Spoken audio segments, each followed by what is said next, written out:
Sa mura kong edad, kami masayang nagkakasama ng aking buong pamilya. Hanggang sa dumating ang panahon na kailangan kong harapin ang aking magiging kapalaran.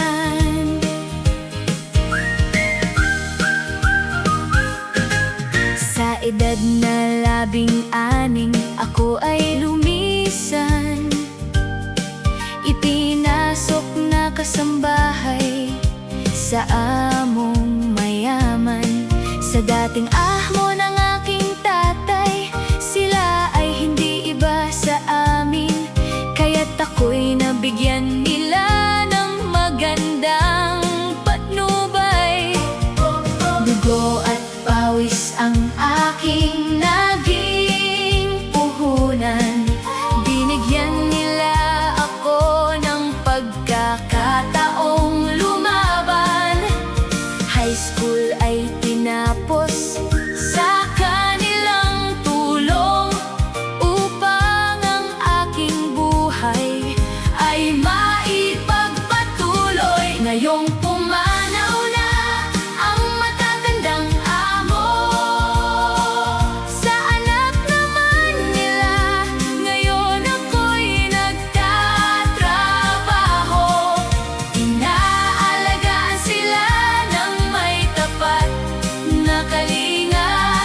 Sukli sa kanilang kabutihang sa akin ay naibigay nila.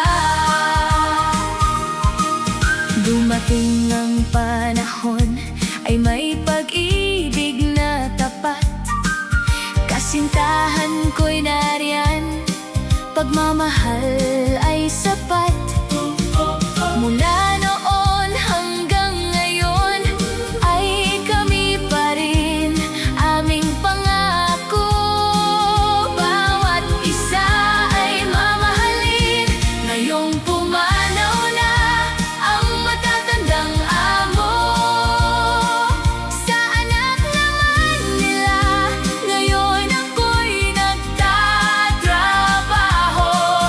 Inaalagaan sila ng may tapat na kalinga.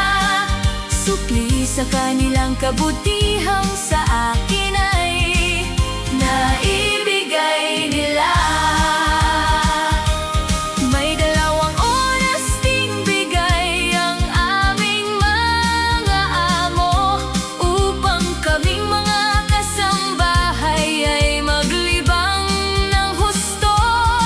Kasama ang amo, bingo ang aming nilalaro. Pawi ang aming mga pagod sa paglalaro at mga kwento.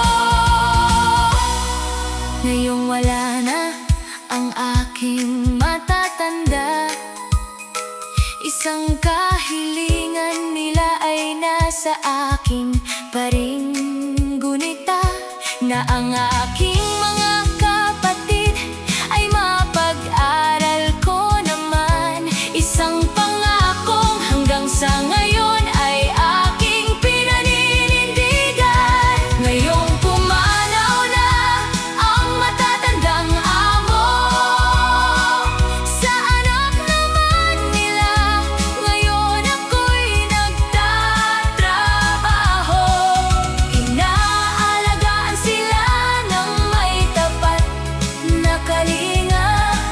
Sukli sa kanilang kabutihang sa akin ay naibigay nila. Sa mahigit 4 na dekada na ako'y naninilbihan sa kanila, magbahanggang sa ngayon heto pa rin ako, at sa amo kong matanda patuloy pa rin ako sa pag-aalaga.